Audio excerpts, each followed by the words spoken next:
আমরা কিন্তু মাই 15 মিনিটসের সেকেন্ড সিরিজে চলে এসেছি। এই সিরিজেও কিন্তু আমরা যে কটা প্রশ্ন করব সমস্ত প্রশ্নগুলোই থাকবে কেমিক্যাল বন্ডিং ওরিয়েন্টেড। ঠিক আছে, আমরা শুরু করব। প্রথম প্রশ্নটা আমরা একবার পড়ে নেব। এর আগেও কিন্তু একটা সিরিজ রয়েছে, সেটা আপনারা যদি দেখা না হয়ে গিয়ে থাকে তাহলে দেখে নেবেন। আমরা প্রতিদিন একটা করে যদি মাই 15 মিনিটস করি তাহলে কিন্তু বছরের শেষে কিংবা একটা মাসের শেষে আমাদের হিউজ পরিমাণ প্রশ্ন জানা হয়ে যাবে। যাই হোক, এবার আমরা চলে যাব, প্রশ্নটা আগে পড়ব। The correct order of the O bond length in O2, H2O2 and O3। মোটমাট কথা বলেছে এই তিনটে স্পিসিসের মধ্যে ও বন্ড লেন্থের মানে কোনটার বেশি কোনটার কম। ঠিক আছে, সেটা আমাদের এই ধরনের প্রশ্নগুলো যখন সলভ করব তখন আমরা কিভাবে করব। প্রথমে O2 আমরা চেষ্টা করব ফার্স্টে বন্ড অর্ডারটাকে বার করে নেওয়ার, কারণ আমরা কিন্তু জানি বন্ড অর্ডার এবং বন্ড লেন্থ পরস্পর কিন্তু ব্যস্তানুপাতিক সম্পর্ক মেনটেন করে, এবং বন্ড লেন্থ কিন্তু আমাদের মুখস্থ রাখা সম্ভব না। তাই আমাদের যেটা করতে হবে সেটা হচ্ছে বন্ড অর্ডারটাকে আগে বার করে নিতে হবে। একদম প্রথমেই আমরা বন্ড অর্ডার O2-র ক্ষেত্রে যেহেতু টোটাল ইলেকট্রন সংখ্যা থাকে 8 × 16টা ইলেকট্রন থাকার ফলে এর বন্ড অর্ডার কি হবে, আমরা বন্ড অর্ডার নিয়ে ছোট্ট একটা ভিডিও রয়েছে, সেটা আপনারা দেখে নেবেন, তাহলে আপনারা কিন্তু আমার মতো মুখে মুখে করতে পারবেন। অবশ্যই হয়ে যাবে 2, বন্ড অর্ডার হয়ে যাবে কিন্তু 2, কারণ 14তে আমরা 3 ধরলে পরস্পর কিন্তু 0.5 করে কমতে থাকে। এরপরে রয়েছে H2O2 থেকে কিন্তু বার হয় O2 2 মাইনাস। O2 2 মাইনাস মানে 18টা ইলেকট্রন। এতে যদি 2 হয় তাহলে 18তে গিয়ে বন্ড অর্ডার হয়ে যাবে 1। এইবার আমি O3 থেকে যদি আমি বার করে নিতে পারি তাহলে ঝপ করে কিন্তু আমার উত্তরটা আমি পেয়ে যাব। O3 কিন্তু একটা রেজোন্যান্স স্ট্রাকচার, দুটো রেজোনেটিং স্ট্রাকচারের একটা কম্বিনেশন ফর্ম। কীরকম হয় এবার আমরা O3টা দেখব। এই দুটোতে আমরা বন্ড অর্ডারটা কিন্তু পেয়ে গেছি। O3টা বার করতে পারলেই কেল্লাফতে ও মাইনাস হয়ে যায়, এখানে একটা প্লাস থাকে।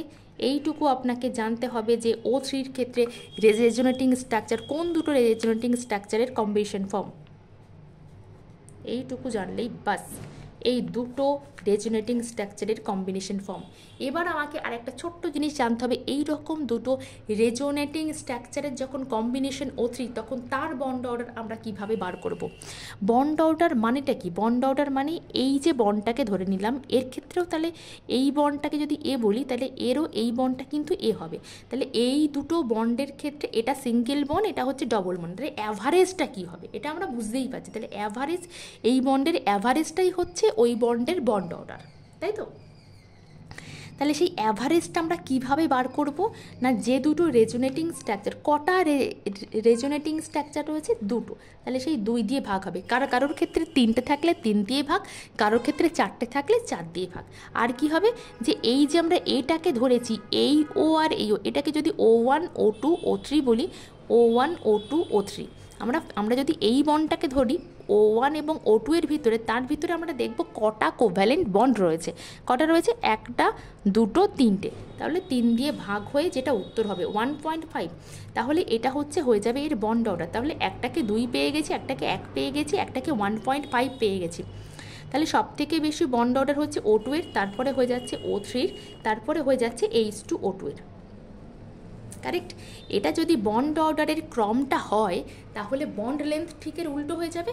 বন্ড লেন্থ তাহলে H2O2 এর সব থেকে বেশি, তারপরে O3 যেমন আছে তেমনি, তারপরে হয়ে যাবে O2। তাহলে এটা হয়ে গেল আমার উত্তর। খুব বেশি কি জটিল বলে মনে হলো বিষয়টা? একদম জটিল নয়। এই ধরনের প্রশ্নগুলো কিন্তু SLST 11-12-এ যারা পরীক্ষা দেবেন তাদের ক্ষেত্রে ভীষণ ইম্পর্ট্যান্ট। আর প্রশ্ন যদি ভীষণ হার্ডই হয় সেক্ষেত্রে কিন্তু দেখা যাবে ফিজিক্যাল সায়েন্স 9-10-এর ক্ষেত্রেও এই ধরনের প্রশ্নগুলো কিন্তু আসতে পারে। নর্মালি আসার চান্স নেই, তবে প্রশ্ন ভীষণ হার্ডই যদি হয়ে যায় সেক্ষেত্রে এই ধরনের প্রশ্ন আসতে পারে। তাই আমি বলবো উপেক্ষা না করে কিন্তু দেখতে হবে যারা ফিজিক্যাল সায়েন্স কেমিস্ট্রি দিচ্ছেন। এবার আমরা চলে যাব কিন্তু 8 নম্বর প্রশ্নে। প্রশ্নটা আমরা একটু পড়ে নেব আগে। প্রশ্নটা কি বলা হয়েছে, দ্য জিওমেট্রি অ্যারাউন্ড। এই প্রশ্নটার কথা আমি যখন করিয়েছিলাম প্রশ্ন উত্তরের একটা র্যাপিড পর্ব কেমিক্যাল বন্ডিংয়ে, তখন কিন্তু এগুলো আমি করিয়েছিলাম। এই ধরনের প্রশ্ন উত্তর আমি তবুও কিন্তু আবার মাই 15 মিনিটসে কিন্তু নিয়ে এসেছি। মাই 15 মিনিটসে নিয়ে এসেছি মানে এই প্রশ্ন উত্তরগুলো ভীষণ ইম্পর্ট্যান্ট। কি বলেছি, দ্য জিওমেট্রি অ্যারাউন্ড একটা টেলিডিয়াম দেওয়া রয়েছে সিমেট্রিক্যাল ট্রাইমেরিক স্পিসিস অফ অ্যাটম। বাস এইটার কিন্তু তাহলে আমাকে প্রথমে আগে ট্রাইমেরিক স্পিসিস বানিয়ে নিতে হবে। ট্রাইমেরিক মানে কি, ট্রাইমেরিক মানে কি, অবশ্যই এটাকে 3 দিয়ে আমি গুণ করতে করতে যাব। Te3O2 আছে, তার মানে 6 হবে, F3 সবার সঙ্গে 3 করে গুণ হবে। এটা হয়ে গেল ট্রাইমেরিক স্পিসিস।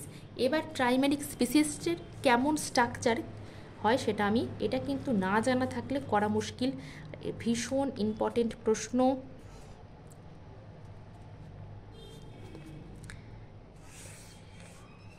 এই স্ট্রাকচারটাকে জাস্ট আমি এখানে লিখছি।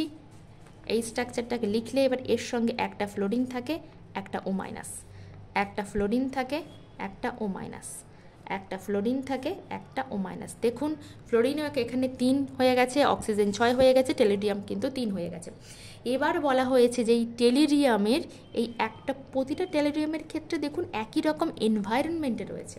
বলা হয়েছে এই টেলিডিয়ামের জিওমেট্রিটা কি, কী ধরনের জিওমেট্রিতে এ আছে, তাই তো সেটাই চেয়েছে তো, হ্যাঁ জিওমেট্রিটা জানতে চাওয়া হয়েছে।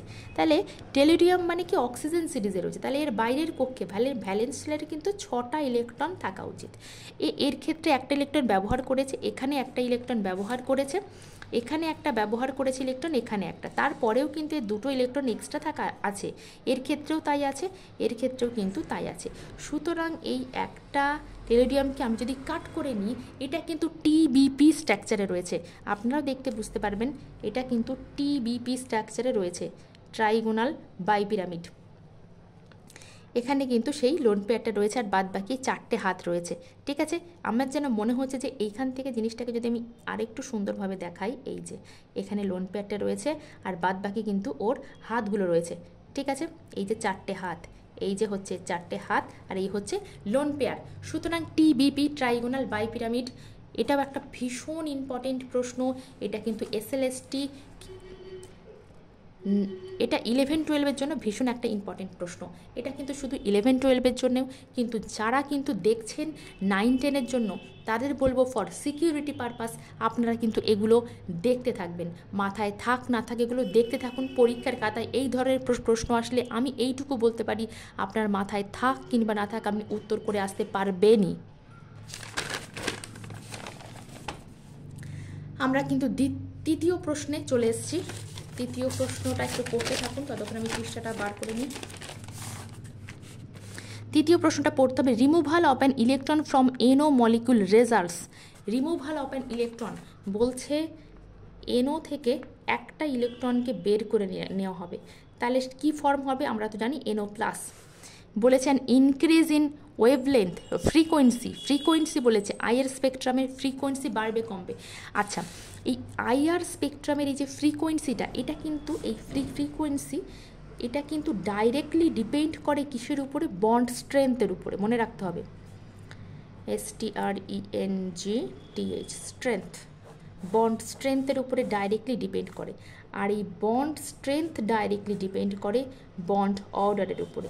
এইটুকু যে জানে সে এই প্রশ্নের 100% উত্তর দিয়ে আসতে পারবে। এবার আমরা তাহলে দেখে নেব যে এর বন্ড অর্ডার বেশি না এর বন্ড অর্ডার বেশি। মাথা ঘামিয়ে দেখুন, এর ক্ষেত্রে 15 ইলেকট্রন রয়েছে, এই ক্ষেত্রে 14টা ইলেকট্রন রয়েছে, যেহেতু এখানে প্লাস চার্জ রয়েছে, তাই তো। নাইট্রোজেনের ক্ষেত্রে 7টা, এর ক্ষেত্রেও 7টা, 14টা। তাই যদি হয় তাহলে এর বন্ড অর্ডার 3 আর এর বন্ড অর্ডার 2.5। এত সহজে কীভাবে বলতে পারলাম সেটা আপনারা বন্ড অর্ডার নিয়ে ছোট্ট একটা ভিডিও আছে, দেখে আসবেন। তাহলে বন্ড অর্ডার এখান থেকে এখানে বাড়লো, বন্ড অর্ডার বাড়লো মানে এর কিন্তু বন্ড স্ট্রেংথ বাড়লো, বন্ড স্ট্রেংথ বাড়লো কিন্তু ফ্রিকোয়েন্সি বাড়লো। এখানে তো সেটাই বলা হয়েছিল, and increase in the frequency of, পড়ার দরকার নেই আমার। রিমুভাল অফ অ্যান ইলেকট্রন করলে ফ্রিকোয়েন্সি আমার বাড়ে। সেকেন্ডলি আমাকে বলা হয়েছে an EPR active. EPR active কখন হবে? আচ্ছা বলে দিই আমি।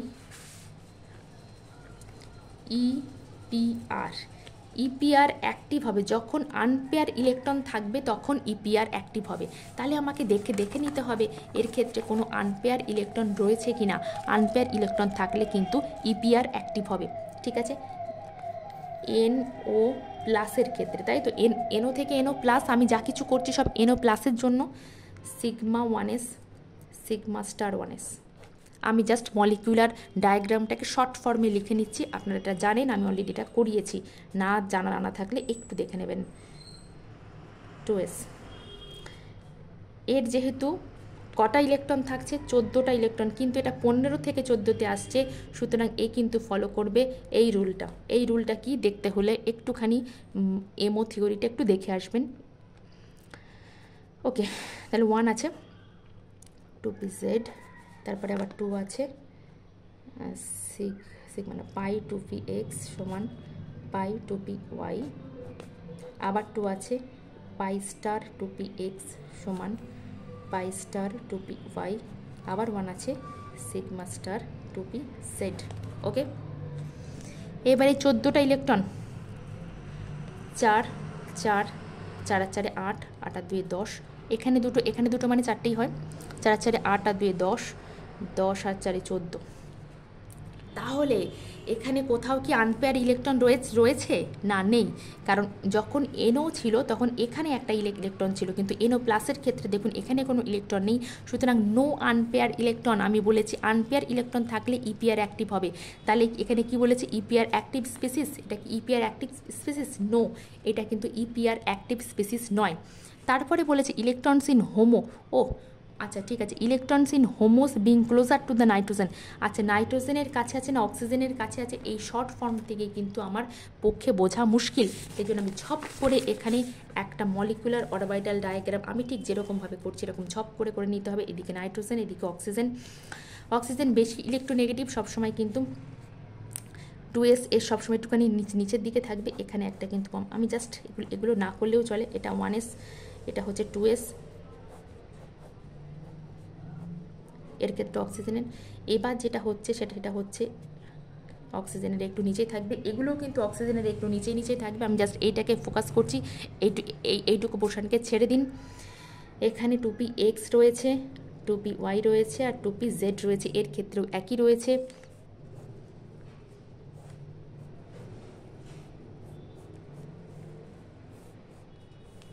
এই আমি লিখে ফেললাম। এখানে তাহলে আমার 4টে ইলেকট্রন গেল, এখানে 4টে ইলেকট্রন গেল, তারপরে এখানে 2টো, এই হয়ে গেল 10টা, এখানে 2টো, এখানে 2টো, এই হয়ে গেল 14টা। তাহলে এটা হচ্ছে আমার হোমো। হোমো মানে কি? হাইয়েস্ট অকুপাইড, এটা হচ্ছে হোমো। এখানে আমাকে এবারে কী চেয়েছিল সেটা আমাকে এবারে পড়তে হবে। বলেছে electrons in HOMO being closer to the nitrogen then oxygen 2p orbital. বলেছিল হোমোটা অক্সিজেনের কাছে না নাইট্রোজেনের কাছে। এখানে বলা হয়েছে ক্লোজার টু নাইট্রোজেন, হোমোটাকে বলা হয়েছে নাইট্রোজেনের কাছে। না, হোমো মানে বন্ডিং অরবিটাল। বন্ডিং মানে সে সবসময় কিন্তু অক্সিজেন যেহেতু নিচেই রয়েছে সেহেতু অক্সিজেনের কাছে হবে, সুতরাং এটাও কিন্তু ভুল বলা হয়েছে। তাহলে আমার এবার সহজেই আমি বলতে পারবো যে কোনটা ঠিক, শুধুমাত্র এ ঠিক। এই ধরনের প্রশ্ন কিন্তু খুব কঠিন যদি প্রশ্ন আসে একেবারে অ্যাডভান্স লেভেলের ক্ষেত্রে, তখন কিন্তু এই ধরনের প্রশ্ন কিন্তু SLS-3 11-12 জন্য যারা পিজি ক্যাটাগরির জন্য প্রিপারেশন নিচ্ছেন তাদের ক্ষেত্রে ভীষণ ইম্পর্টেন্ট। 9-10 ক্ষেত্রে এতটা ভাস্ট এই ধরনের প্রশ্নগুলো আসার চান্স একটু কম। তবু যারা ভালো স্টুডেন্ট কিংবা যারা চাইছেন যে আমি একেবারে কোনো চান্স নেব না, তারা একটু কিন্তু দেখে নেবেন।